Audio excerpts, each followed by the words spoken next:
Of all that is written, I love only what a man has written with his blood. Write with blood, and you will experience that blood is spirit.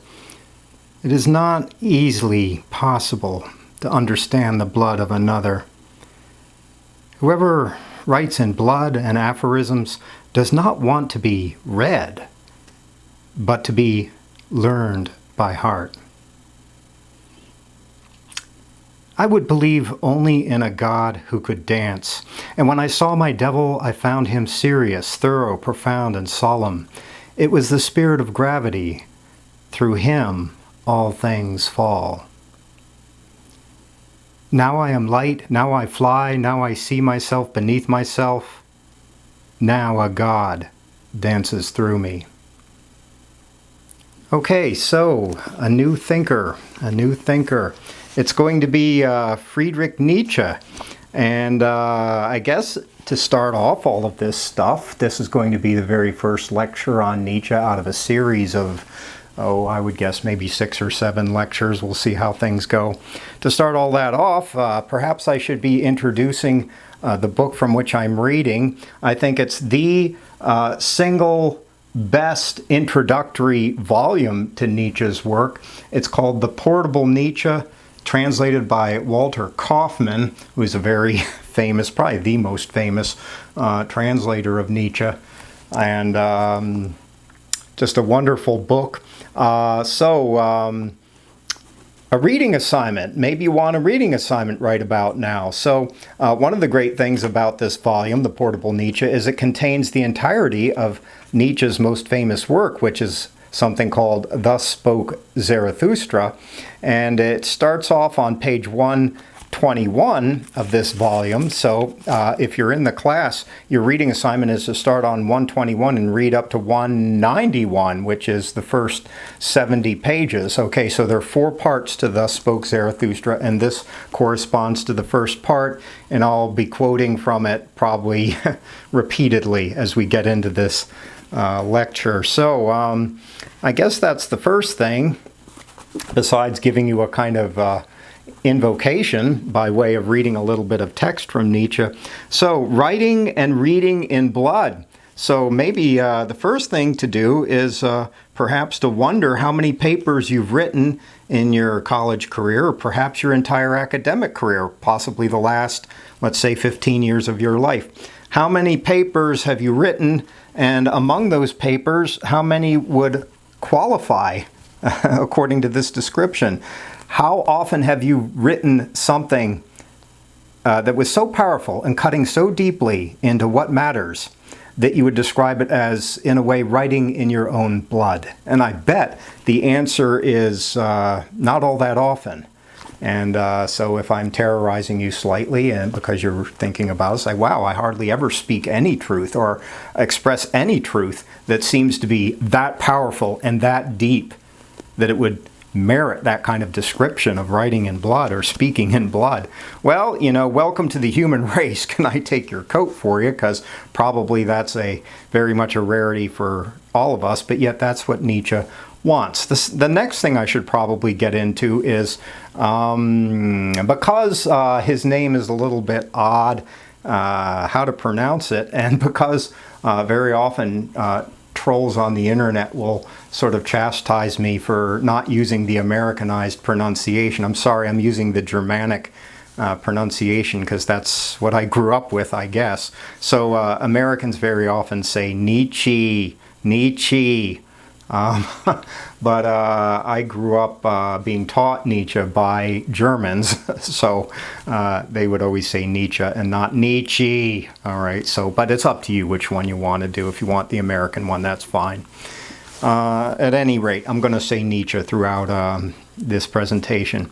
And I guess the third thing to talk about, and here I'm looking at your notes a little bit, is I gave you his life date, so 1844 to 1900. So we're definitely going to be talking about a 19th century thinker, latter half of the 19th century.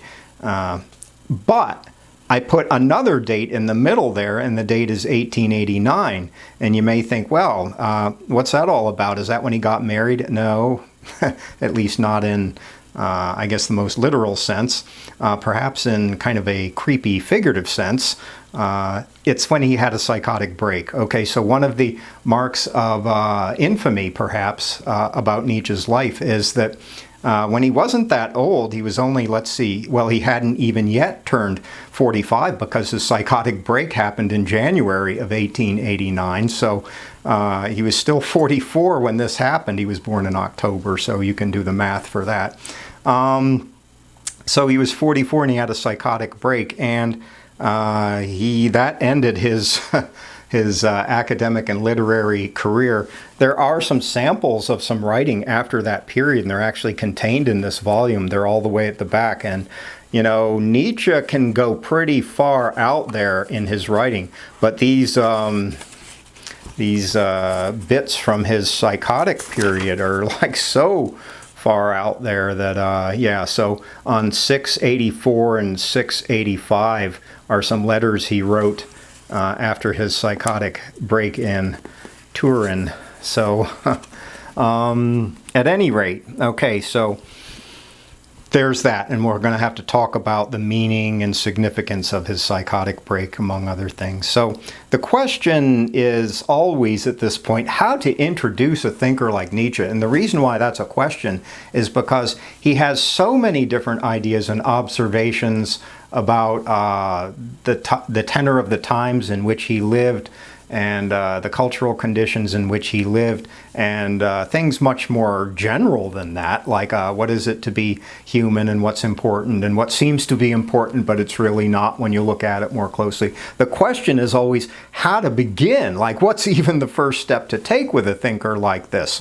Well, if you're looking at your notes, which are to my left and to your right, hopefully you can see that the theme that I picked to start out getting into Nietzsche is one that appears early on in your reading assignment. In fact, let's quote from it, because I know how much students love when you quote from the book. So I told you to start reading on page 121. So this is 3 pages in, 124.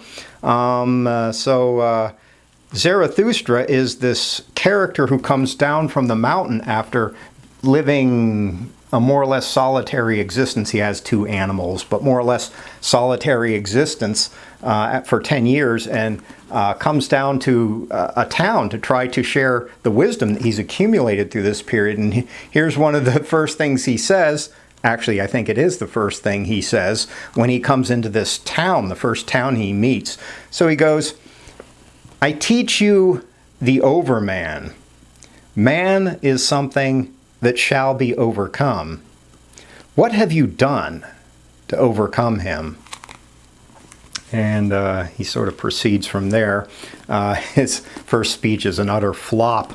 Really, the people aren't engaged by it at all. But at any rate, this theme of overcoming. Okay, so let's talk about this theme of overcoming. What is this theme of overcoming about? Well, it's about surpassing already existing limitations, would be one way of glossing what overcoming is about. Now, there are 2 important dimensions to this that you should know about right off. That overcoming is important across the very personal and individual dimension. So for him, part of what makes life so damn interesting and worthwhile is insofar as we as individuals can overcome our already existing limitations and the things that basically bind us in various ways and keep us hobbled and keep us small in various ways, and enter into the larger plenum of what we can possibly be in our individual lives. So that's the first dimension of overcoming. The second dimension has to do with that this same idea applies to humanity as a whole, and hopefully you got that from that little quote I read, that man is something that must be overcome. Okay, we can, I guess, update the gender language a little bit. Like humanity is something that must be overcome. The human condition is something that must be overcome. Because in a way, that's the whole point of it. The point of being human is not to just sort of rest easily and complacently in what we've defined historically as our humanity. The whole point is something much more dynamic and much more interesting than that. The point of human existence is to pass beyond human existence. The point of our individual participation in human existence is to play a part in those overarching macrocosmic dynamics that will eventually carry the entire human race beyond itself. And at this point you may think, oh, this sounds like some kind of theory of evolution. Well, in a way it is, but it's not as quite as sort of crude and simplistic as a Darwinian idea about evolution. And the reason why is because, well, if you think about, overcoming in terms of something like a simplistic Darwinian model, it's like, well, wouldn't it be neat, if we could evolve a sixth finger? Perhaps in 1,000 years, everyone will walk around with 6 fingers on each hand. And it's like, yeah, that is the least important part of the equation from Nietzsche's point of view. The much more important part of the equation has to do with what we might think of as the terrain of subjectivity. Okay, so it's not going to be sort of about our physical bodies like growing a tail or a tentacle or something like that. It's like, oh, damn, we've overcome. Yeah, that doesn't really matter, okay? What really matters is how we perceive the world. All right, that's something on the order of our subjectivity. What really matters is what we value, what we move toward, what we move away from, what we construe of as the meaning of how we're experiencing things.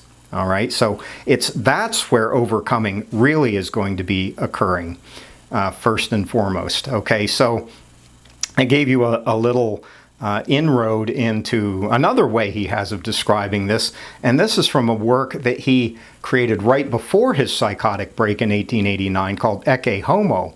Now, Ecce Homo, in case you haven't studied Latin recently, means behold the man. And in case you haven't read the Bible recently, it's the phrase that Pontius Pilate uses to introduce Jesus to the masses. Okay, so behold the man, and already you can probably detect a kind of sarcastic or at least sardonic invocation of biblical language, and that's going to be another big theme that we're going to get into, probably not today, but maybe in the next video, 1 or 2 videos from now. Okay, so Ecce Homo. So he wrote this retrospective view of his works. I don't know, maybe he had some kind of prescience about his oncoming madness, but at any rate, he's looking back on his works, and he describes them in terms of 4 basic ideas. By the way, this appears in page 659 in your Portable Nietzsche book. And so he describes the entire corpus of his work in terms of a practice of war. And hopefully that is starting to sound a little bit like this whole business of overcoming. Now, part of the trick here is to realize that when you read a work like Thus Spoke Zarathustra, which is very allegorical, it's not going to be a traditional sort of philosophical treatise that consists of, a set of axiomatic suppositions and then the articulation of a method, and then applies the method to the axiomatic suppositions and derives a bunch of conclusions from them and tries to convince you of the necessary validity of those conclusions. Nietzsche is not going to be playing that game at all, okay? It's a very different kind of game. It's a game much more consonant with writing in blood and inviting you, the reader, to start to read in blood. Well, what does that mean? Well, what that means is that as you read his work, what he's really trying to do, instead of argue you into a bunch of conclusions, is draw you into the process of your own personal overcoming, and in that way, your own personal participation in the larger overarching processes of overcoming that might lead humanity eventually beyond itself, not merely in a physical kind of way, but especially with respect to the terrain of subjectivity. Now, when we talk about humanity overcoming itself, the natural question is probably, well, what would the next stage be, or what would it look like? Well, Nietzsche gives a name to that next stage, and often the German is retained in discussions of this, and the German is Ubermensch, all right? So Ubermensch. which literally would mean something like Superman. Well, the problem with the word Superman in English is we got this guy in red and blue tights running around who's already usurped that name. So the way it's usually translated is the same way that in the quote I just read to you off page, 124, Overman, okay, which sounds really weird and awkward in English, but that's how it's almost always translated. So that's part of the reason why the German is retained at this point. So this Ubermensch, okay, what do you need to know about the Ubermensch? It's a kind of place marker for whatever might come after humanity has overcome itself, okay?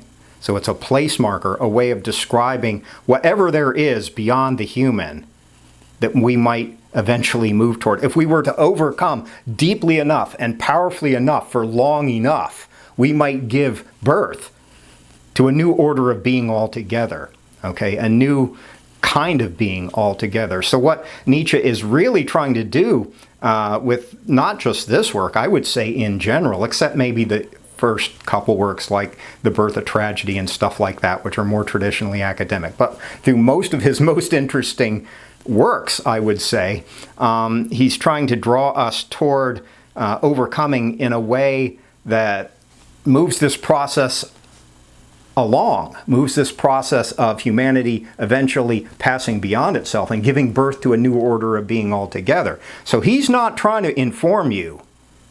He's trying to change you. Make no mistake about it. Like he is writing to alter you. Okay? So it's not like reading TV Guide or reading TV Guide, what a dinosaur example. There used to be this book called TV Guide, and you could look in the TV Guide and see what TV programs were going to appear, and it was just sort of a factual listing of all of that kind of stuff. It's not like that. He's writing to change you, to change your perception, all right, to invite you into your own process of overcoming. Okay, so he's inviting you to read, and who knows, maybe eventually write in blood.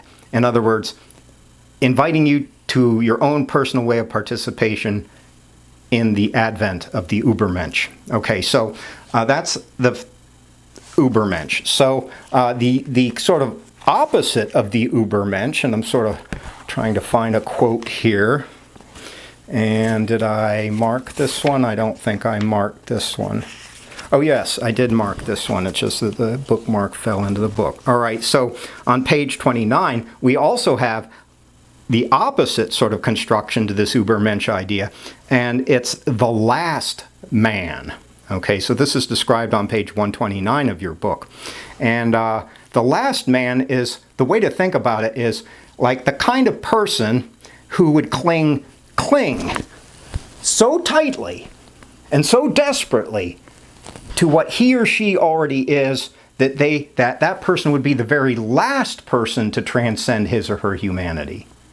You getting it? So the person most resistant to the processes of change, metamorphosis, overcoming, transformation, that he or she would be clinging so damn tightly that he or she would be the very last human, the very last man, okay? So we have this character of the last man on 129. So a little reading to hopefully invite you to engage the text a little bit more. So on 129, in describing this last man, okay, this is Zarathustra speaking, this main character in the book. He goes, "I say unto you, one must still have chaos in oneself to be able to give birth to a dancing star. I say unto you," the YouTube viewer, "you still have chaos in yourselves. Alas, the time is coming when man will no longer give birth to a star. Alas, the time of the most despicable man is coming. He that is no longer able to despise himself. Behold, I show you the last man. What is love? What is creation? What is longing? What is a star?" Thus asks the last man, and he blinks. Visual aid. "The earth has become small, and on it hops the last man, who makes everything small. His race is as ineradicable as the flea beetle. The last man lives longest. We have invented happiness, say the last men, and they blink. Okay, so a little description of this last man character, who would be the opposite or the antithesis of this Ubermensch character. All right, so overcoming. Now, I said already that the main terrain where overcoming is going to be happening for him is along the terrain of subjectivity. So things like values, well, values first and foremost for Nietzsche. So another quick vocabulary phrase that you should probably learn early on is this business of a transvaluation of all values.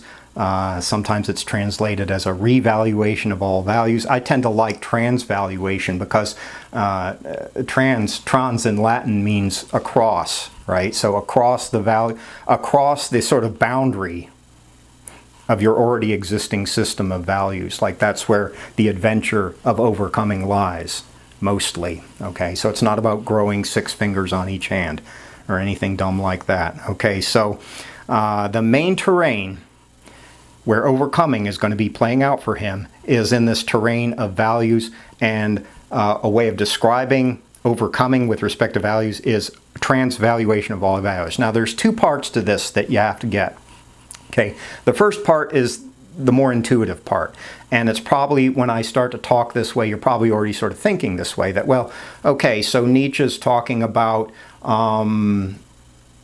looking at the values that you currently have, detecting their strengths and their weaknesses with an eye toward coming up with better systems of values that would lie beyond the ones you currently have. And yes, a transvaluation of values would include that. So at one level, it has to do with questioning how you value things and consequently how you're oriented toward the world and toward life more generally, with an eye toward coming up with better systems of values than the ones you already have. But the second part, and this is the less obvious part, has to do with, it's not just a matter of trading your values in for new ones. It's also about changing the very way in which you have values, changing the process of valuing in the first place. And that's a much deeper kind of change. And hopefully, as I'm describing it, you might be sort of getting the willies slightly. It's like, wow, like changing the very way that you value. And consequently, the new kind of values that you might end up with too. So that second one, I think, is the much more scary and difficult and challenging way. Because, you know, here's the thing about trading your values. It's sort of like, well, you know, maybe you have a new experience in your life, and as a consequence of that, it's like, well, I learned that I liked, normally I have pepperoni pizza, and like, I had an experience, I tasted some sausage pizza, and now I value sausage pizza more highly than pepperoni pizza. And it's like, well, okay, like you've come into sort of a wider terrain of values a little bit, but that's still probably not yet changing the very process by which you're valuing in the first place. Like that is really starting to shift the foundation with which you relate to the world. And here, maybe you can already begin to see a kind of linkage to that issue of Nietzsche's madness cropping up. It's like, wow, if you really value overcoming, and more specifically, overcoming playing out across this terrain of values, and it's not just about trading in your old values for new ones, but ultimately trading in your old way of valuing for new ways of valuing. And if you were to take that project far enough, like maybe you would start to exceed the outer threshold of what we construe of as sanity at some point, right? And so the question of Nietzsche's madness is not just a medical question, although there is a medically orthodox explanation for it, although it's not completely coherent because, well, probably the main one you read is that he contracted syphilis at some point, probably during his participation during the Franco-Prussian War, in which he had to serve as a medical orderly when he was young. And as a function of that, one of the effects of tertiary syphilis is that the little spirochetes, the little creatures, begin to eat away at your central nervous system eventually, and that causes madness. Well, the thing about that, the reason why it's not terribly coherent, is that almost always that process takes more than 11 years to kill someone. Well, Nietzsche lingered on for 11 years before it eventually killed him. So that's not, you can wonder about what is the point. The point is, it's a point of endless speculation, I would say, to wonder about the relationship between Nietzsche's thought and Nietzsche's madness. And hopefully you're getting a sense for that, even in this early lecture, so you're getting a sense for this sort of emphasis on overcoming. Now, okay, so here comes sort of, I think, the last sort of little bit of vocabulary and idea for this video, which will set us up for the next one. So, okay, so let's take a second to summarize. All right, so this big emphasis on overcoming, both personal and collective overcoming, eventually to carry us beyond the outer limits of our humanity itself and give birth to a new order of being, which he labels with this Ubermensch or overman type word, that this plays out particularly with respect to the terrain of subjectivity, and more specifically yet with respect to values, and more specifically yet with respect to moral values. Okay, so our way of construing life in terms of things like good and bad or good and evil and so on, and meting out in a more or less hierarchical fashion our values in that sense. Okay, so that's end of summary. That's just to help you remember. Okay, so how's he going to do this? How's he going to take up this overcoming process? Well, one way of thinking about it is in terms of and here's the phrase from your notes, a hermeneutic of suspicion. He's going to undertake a hermeneutic of suspicion. Now, we've encountered the word hermeneutic before in this class, but let's remind you what it means. A hermeneutic is a systematic, philosophically ground interpretation of something. So whenever you hear the word hermeneutic, what the sort of handy hint I gave you is think of the word interpretation, and then that'll help get you at least 50% on board with whatever's being discussed. So a hermeneutic of suspicion is a way of interpreting some phenomenon. And in this case, you can probably guess what it's going to be. It's going to have to do with values, and more specifically moral values, in a way that invites us to become suspicious of where they came from, how they got to be where they are, and consequently also suspicious of what would otherwise be their sort of unassailable monolithic status in our lives. Like a lot of values, and especially moral values, it's hard to even notice that we're living according to them.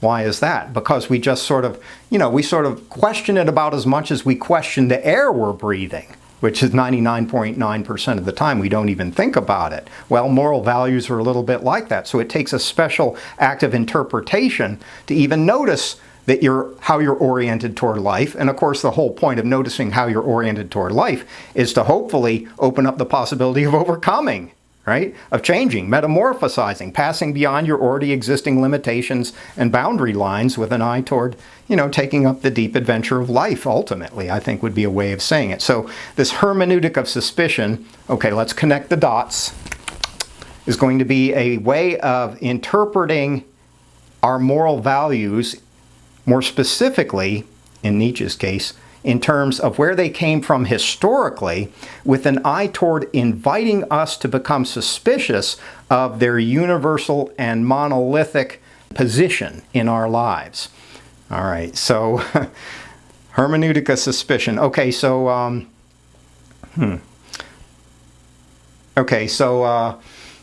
maybe a little detour to end the video off. This might, I don't know, maybe this will be a teaser possibly for the next one. So this idea of suspicion and interpreting phenomena to encourage us to be suspicious of things was not invented by Nietzsche.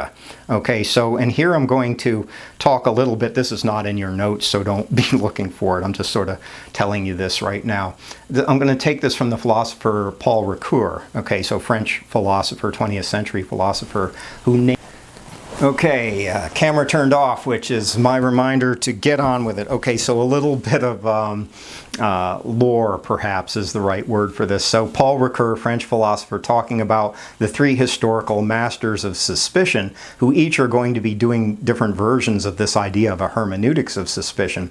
So when we were looking at the Rollo May book, one of the ideas we encountered in Rollo May's treatment of Nietzsche has to do with this idea of the will to power. Okay, so the will to power, remember, is for Nietzsche the most fundamental motive force in human affairs, which is far more fundamental than any will to pleasure, which people often think that, like, what is human existence ultimately about? Well, it's a will to pleasure, like we're trying to sort of optimize happiness, like the British utilitarians thought that way. Okay, so Jeremy Bentham and people like that, thinking that, well, life is ultimately about optimizing happiness. But for Nietzsche, this will to power idea, whatever it means, is far more radical than that. It's more radical than any will to truth. Okay, so another answer to the question, what is human existence is about, is, well, it's about finding out the truth and living toward the truth. Another one, and this is going to come from Viktor Frankl, okay, so 20th century, not a philosopher as such. He invented a school of psychotherapy called logotherapy. Said that ultimately what life is about is a will to meaning. Okay, so for Nietzsche, the will to power is far more radical than any will to pleasure, any will to meaning, or any will to truth. Okay, so Paul Ricoeur, in commenting about this, says, well, there are two other big thinkers who did a similar kind of maneuver, one of which was Karl Marx, okay, and he's a post-Hegelian thinking in a version of a Hegelian way, and in terms of dialectical materialism is the fancy phrase for it. But basically what the idea here is that, well, you know, the fundamental process of human history has to do with class struggle. Okay, this is Marx, right? So when you read Marx, kind of the upshot is, well, a little quote from Marx first, that the dominant truths of any age are always the truths of the dominant class of any age. Okay, so after reading Marx, you don't really know whether you have a truth or whether you have an effective class struggle, because it's always the people in the uppermost echelons who decide what the truth is going to be for you. Okay, so after reading Marx, you can become suspicious of many truths or things that are labeled as truth. Another master of suspicion was Sigmund Freud, according to Ricoeur. So Sigmund Freud, of course, was the one who really formulated the vision of the unconscious. All right, so yes, there were some antecedents probably in the work of Schopenhauer, most obviously, and also Nietzsche, for that matter. But really, the idea here is that what you think of as the truth can be a symptom. Okay, it's like what you think of as reality can actually be the workings of your unconscious and your fixations playing out in a certain way. And after reading Nietzsche, you don't know whether you have a truth or an effective power working in a certain way. All right, so that was a little bit longer-winded than I really wanted it to be, but hopefully it didn't bore you too much. So, three masters of suspicion. Karl Marx, let's summarize. After reading Marx, you don't know whether you have a truth or whether you have an effective class struggle. After reading Freud, you don't know whether you have a truth or whether you have a pathological symptom of your unconscious. And after reading Nietzsche, you don't know whether you have a truth or whether you have an effective power operating in a certain way. And hopefully that'll set us up for looking in much greater detail at Nietzsche's Hermeneutic of Suspicion, which we're going to give the name of A Genealogy of Morals to. And I bet with that teaser, you can't wait for the next video to come out. Oh, I forgot something. Some of you guys are commenting that you like the silly hat of the day. This is like a steampunk thing. Why steampunk? Because we're talking about a 19th century thinker. I'm glad you figured that out before I said it to you. Okay, so here's your silly hat of the day. Have a great day. See if you can overcome yourself a little bit today somehow. How about that for a challenge? Take care.